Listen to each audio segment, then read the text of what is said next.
punya musik haram? Haram. Siapa yang bilang? Artis. Artis. Duduk dulu, ayo kita bicarain. Apakah benar ini haram atau tidak? Oh iya benar. Ayo. Gimana kabar, sehat? Alhamdulillah Tat. Ini jalan-jalan. Baik Tat, ini saya tertarik sebenarnya berkaitan dengan musik atau industri musik yang dituduh haram oleh salah satu artis lah. Tapi sebelumnya kita sapa dulu pemirsa Tat ya. Baik. Assalamualaikum warahmatullahi wabarakatuh. Waalaikumsalam. Alhamdulillahirrahmanirrahim. Assalatu wassalamu ala asrofil anbiya'in mursalin sallallahu alaihi wasallam.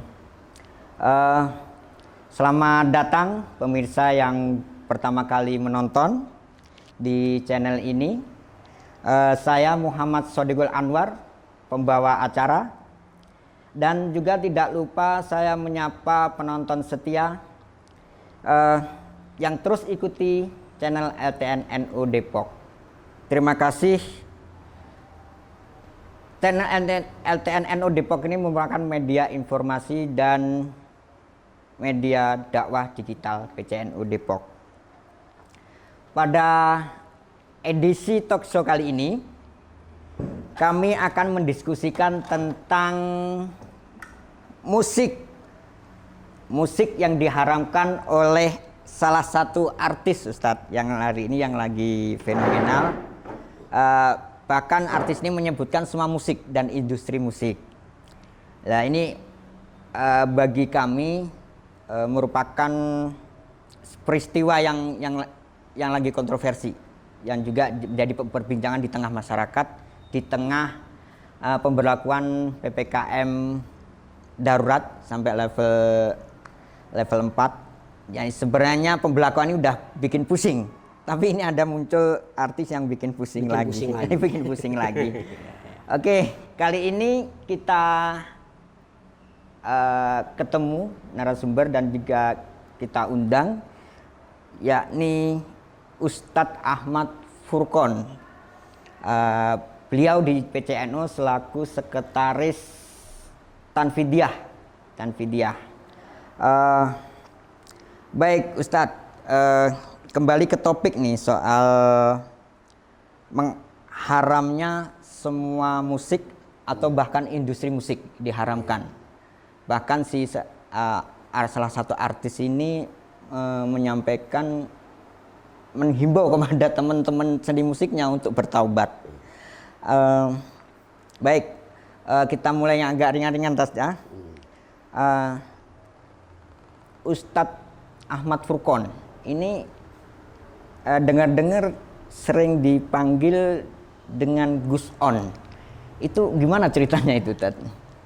Panggilan kesayangan lah. Gitu ya. Jadi, bukan panggilan manggung, bukan ya? Manggung bukan. Iya guys. Guru-guru saya kebanyakan memang orang Jawa Timur ya. Iya. Orang Jawa Timur, dan karena saya juga memang kalau di Depok ini anak kiai lah bahasanya. Iya. Anak kiai, jadi kebanyakan guru-guru saya, teman-teman saya yang biasanya dari Jawa Timur, dari Jawa Tengah, saya tahu siapa saya gitu, siapa orang tua saya, akhirnya kebanyakan manggil saya Gus. Mungkin karena anak kiai atau apa ya, saya juga kena. Tapi karena memang mereka lebih suka memanggil saya Gus, dan itu akhirnya kemana-mana gitu. Oh gitu ya. Kebanyakan sahabat-sahabat saya karena kebanyakan orang manggil saya Gus, guru-guru saya manggil Gus, akhirnya teman-teman saya sebaya, teman-teman saya, kawan-kawan saya akhirnya kebanyakan juga memanggil Gus On lah kebanyakan. Gus On. Ya. Dan ini hanya di level sesama santri atau udah sampai terkenal di pengurus pesantren atau pemilik kiai? Ya, kebanyakan seperti itu. kebanyakan seperti itu ya, di level santri dipanggil Gus, kemudian teman-teman sejawat manggil juga Gus gitu. Tapi kadang ada yang manggil Kiai, gitu ya. ada yang manggil ajangan, ya terserah suka ya. gitu ya. Baik. Yang penting menimbulkan keakraban saja lah. Oh iya. Gitu, Berarti nama tidak udara punya ya. Kalau zaman dulu nama udara ya. Iya. Kirain tadi nama Gus On ini nama panggung waktu dia menjadi anak band. Oh iya Tat, berkaitan dengan mondok ya. Tadi pendidikan di mana? Saya Pesantren? pendidikan di Jawa Timur. Jawa Timur. Tepatnya pesantren Saya mana? pesantren di Ngabar, Ngabar. Ponorogo, tepatnya di Pondok Pesantren Wali Songo, Ngabar, Ponorogo. Gitu. Beliau pondok pesantren ini memang pesantren modern lah ya, pesantren modern karena memang beliau adalah kalau dikatakan cabang Gontor dulu mungkin iya, tapi beliau berdiri sendiri lah. Oh, iya. Guru saya Al-Makmur Kiai Ibrahim Thayyib adalah pengajar di Gontor di pondok pesantren modern Darussalam Gontor. Gitu. Iya. Setelah itu baru setelah dari Ngabar selesai. Baru saya melanglang buana ke pesantren-pesantren lain, pesantren-pesantren Salafiyah, seperti di Garut, seperti di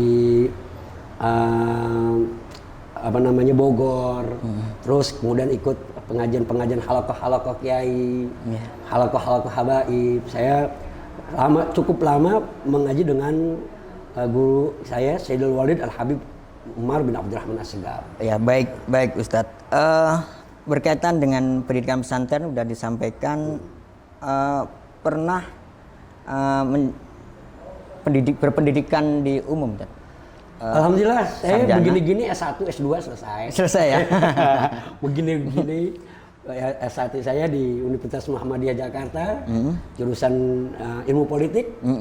Kemudian S2 saya sama di beda universitas, yaitu di Universitas Nasional Jakarta. S2 saya juga ilmu politik. Artinya S1 S2 alhamdulillah bisa saya tempuh. Baik. Selama menjadi mahasiswa pernah berkecimpung di dunia musik? Alhamdulillah. Sejak pesantren saya di Ngabar itu tidak ada kata mengharamkan musik. Okay. Bahkan setiap tahun perpisahan itu dengan musik, gitu ya, di pesantren saya, padahal modern. Yeah. Ya, kemudian yang kedua ketika lulus, kemudian kuliah juga saya main musik, bermusik bahkan berapa kali tampil, gitu ya. Yeah. Nah ini artinya musik itu bukan sesuatu yang bicara halal dan haram lah ya. Iya betul. Terlalu ekstrim untuk bicara seperti itu. Baik.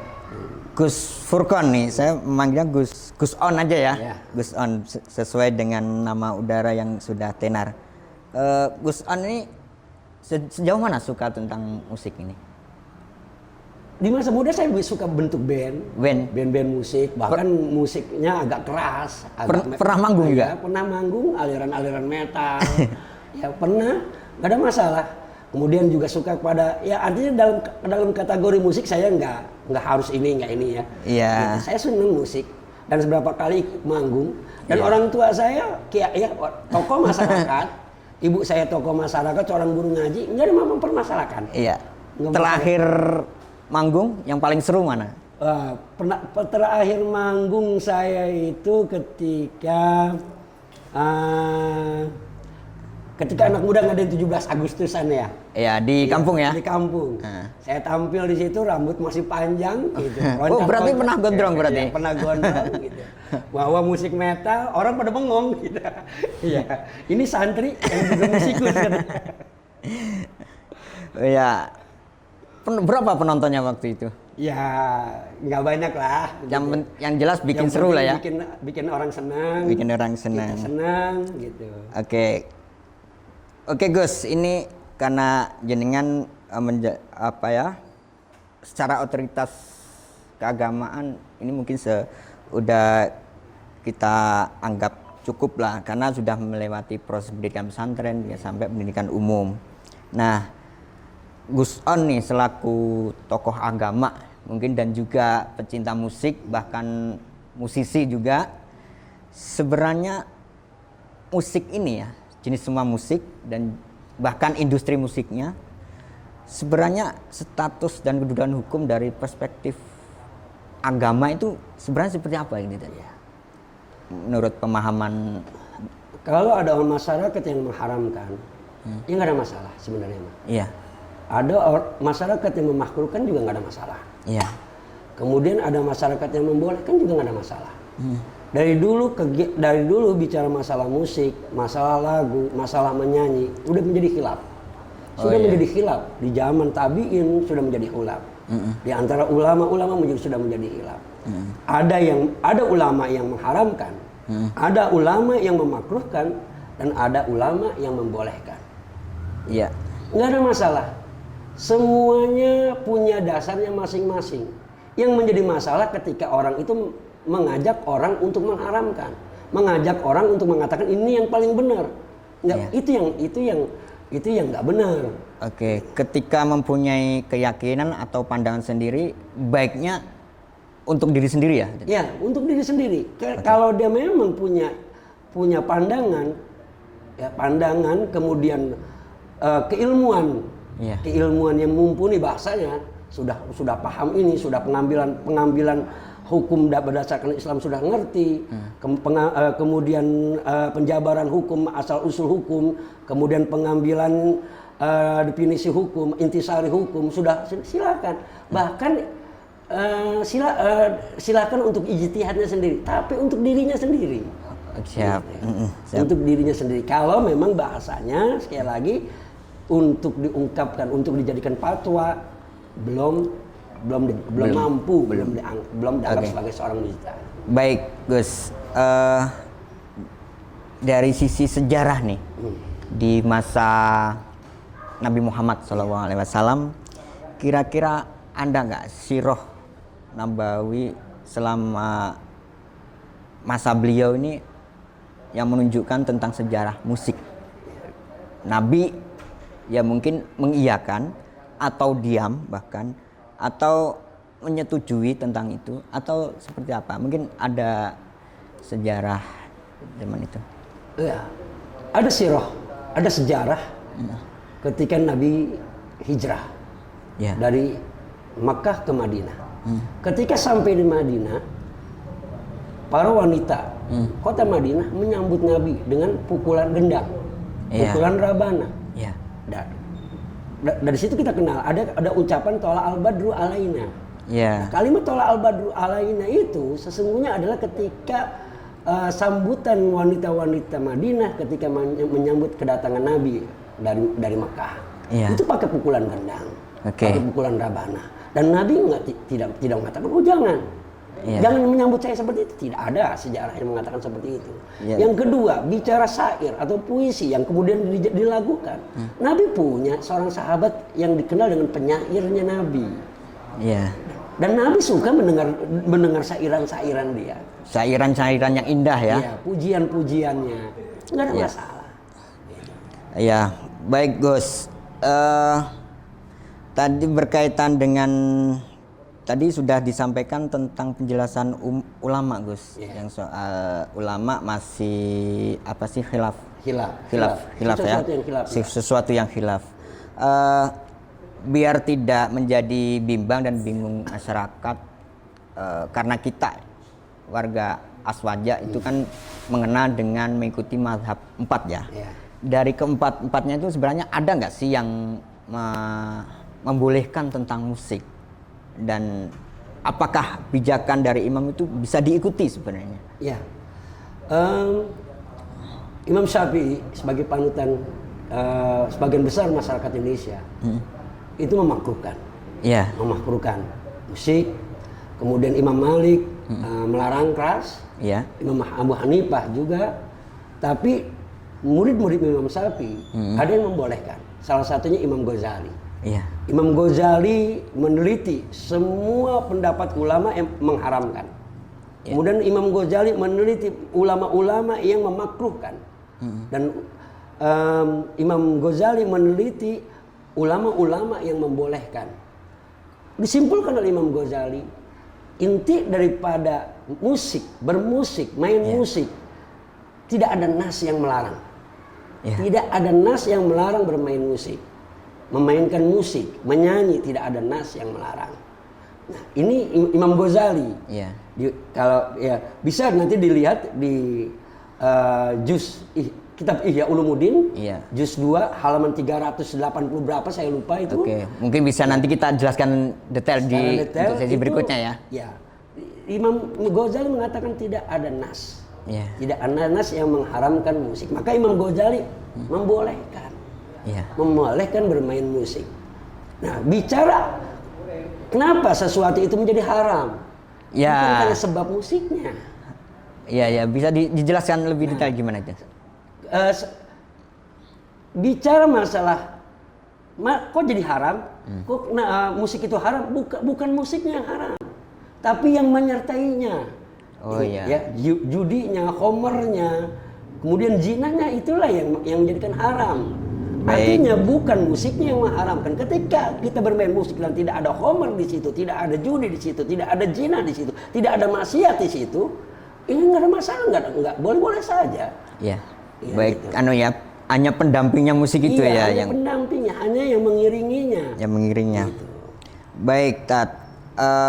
Ini langsung nyambung berkaitan dengan ini peristiwa fenomena yang paling lagi in ya. Ini minggu-minggu terakhir ini ada artis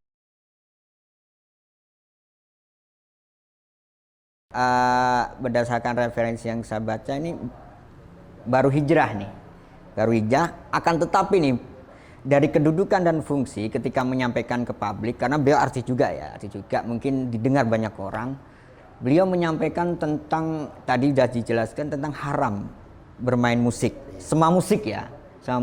Bahkan kalau ngomong semua musik yang disampaikan oleh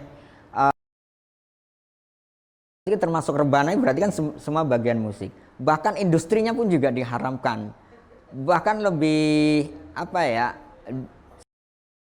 ini menghimbau kepada semua teman-teman seni musiknya untuk bertobat. Nah, sebenarnya ini kan ngomong fatwa, dia seolah menyampaikan menjadi seorang otoritas keagamaan dan berhak menyampaikan tentang itu. Lah, sebenarnya sih siapa sih yang mempunyai otoritas berfatwa ini tentang apapun itulah, apapun itu, termasuk hukum fikih muamalah ini ya. Kita flashback ya sebentar. Ketika seseorang bertanya kepada Sayyidina Abdullah bin Abbas, bertanya tentang suatu hukum. Kata Ibn Abbas, kata Sayyidina Ibn Abbas, jangan bertanya kepadaku, tanyalah kepada yang lebih daripadaku. Siapa itu wahai Ibn Abbas? Sayyidatuna Aisyah. Akhirnya orang itu datang kepada Sayyidatuna Fatimah bertanya tentang sesuatu. Sayyidatuna Aisyah bertanya tentang sesuatu. Kata Sayyidatuna Aisyah, jangan bertanya kepadaku. Kalau kamu pengen jawabannya, datanglah ke Sayyidina Ibn Abbas. Nah, ini kita bisa lihat bagaimana ulama-ulama dahulu itu. Ulama-ulama dahulu itu bagaimana? Tidak serta-merta berani mengambil satu keputusan kecuali berdasarkan ilmu, berdasarkan sesuatu yang memang ulama-ulama lain sudah memberikan kepercayaan kepadanya. Itu yang pertama. Punya otoritas ya. Otoritas. Yang kita tahu lah, Sayyidina Abdullah bin Abbas ini kan ulama ummah. Ada 3 ulama ummah. Pada zaman itu pada zamannya disebut dengan ulama ummah. Abdullah bin Abbas, Abdullah bin Umar, dan Abdullah bin Amr. Itu dikenal dengan ulama ummah. Bagaimana berhati-hatinya mengambil satu kesimpulan hukum, berhati-hatinya mengambil fatwa. Bahkan dalam Kifayatul Adqiya dikatakan ketika ada seseorang bertanya kepadamu, ada suatu masalah hukum, coba lemparkan kepada orang yang lebih tahu, orang yang lebih ahli, orang yang lebih mengerti pada masalah itu. Nah, itu yang pertama. Jadi hendaklah berhati-hati. Makanya ketika kita menjustifikasi semua musik adalah haram, semua nyanyian adalah haram, itu terlalu gegabah. Apalagi disampaikan oleh yang bukan otoritas ya, bukan otoritas Kita harus keagamaan. hati-hati. Iya. Maka ya anjuran saya bertanyalah kepada orang yang lebih tahu. Iya. Ya, kalau bertanya terus dan belajarlah kepada orang yang lebih tahu, lebih paham, lebih mengerti. Oke. Saya katakan tadi, ketika Anda mengatakan ini haram, kan ada ulama yang membolehkan. Iya. Kan ketika ini haram, kan ada ulama yang memakruhkan. Antum makruh, antara haram makruh, boleh halal, itu kan sesuatu susunan pengambilan hukum, susunan pengambilan hukum. Ya kalau enggak haram ya halal. Iya. Kan begitu. Iya. Baik, Gus, ini ke depan nih agar ya siapapun itu ya, entah itu artis ataupun orang biasa, apalagi ini zamannya sosmed ya, Iya. ngomong langsung viral. Iya. Terutama agar tidak terjadi kayak seperti ini ya. Terlebih ini di tengah pandemi, tentu banyak orang susah. Ya berharapnya sih jangan nambah kegaduhan baru ya. Apa nih saran untuk yang kayak seperti Ya, saran saya kalau memang punya dasar, ya. kemudian punya dasar, kemudian punya pengetahuan tentang sesuatu, dan itu Anda lebih yakin, cukuplah buat Anda agar tidak membuat kegaduhan. Karena mungkin ada orang lain yang berpandangan berbeda, Ya.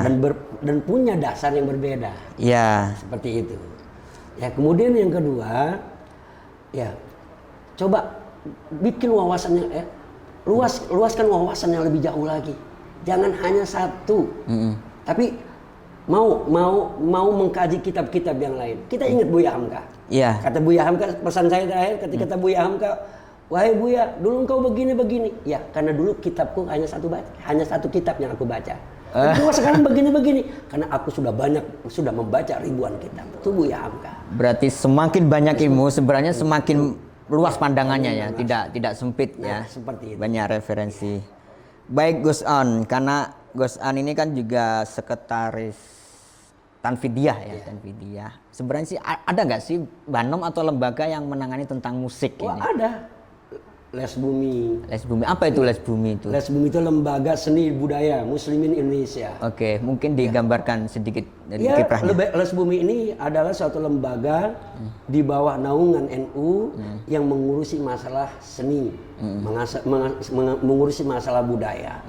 Ya, dan banyak tokoh-tokoh atau seni budayawan seniman-seniman ikut yang bergabung di dalam Les Bumi ini. Ya, mau apa saja, Les Bumi apa saja, kesenian budaya yang ada pada masyarakat. Ya, dan itu dinaungi dalam satu lembaga yang dikenal dengan Les Bumi. Di Oke. Depok pun ada. Ada ya? Ada Les Bumi. Siapa ketuanya? Ketua Les Bumi. Saya lupa. Saya dengar Romo itu sampai. Nah, iya, Romo. Ya. Siapa namanya sebenarnya? Ya. Romo Doni siapa Romo ya? Doni. Romo Doni. Beliau Ya.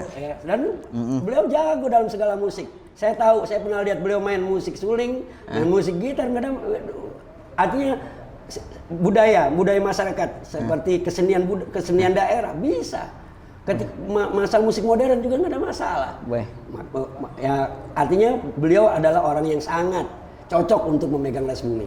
Oke, kayaknya perlu layak diundang ini. Iya. Baik, Tat, ini kita sudahi sebagai ya closing yang indah. Minta ini Tat, Apa perform aransemennya Pak Tat. Boleh. Sebelumnya saya tutup dulu, nanti kita iringin ya. Baik, terima kasih Gus On. Seru sekali nih tentang fenomena musik yang diharamkan oleh artis, dan ternyata sekarang kita udah dicerahkan oleh salah satu ulama kita yang ada di Depok. Baik pemirsa dimanapun berada, terima kasih sudah menonton video ini dari awal hingga akhir. Apabila video ini bermanfaat, jangan lupa klik subscribe dan aktifkan lonceng agar media ini terus berkembang. Saya Sodikul Anwar undur diri. Sampai jumpa di acara berikutnya. Salam ilmu untuk amal. sukses menuju kesolehan sosial dan spiritual. Salam.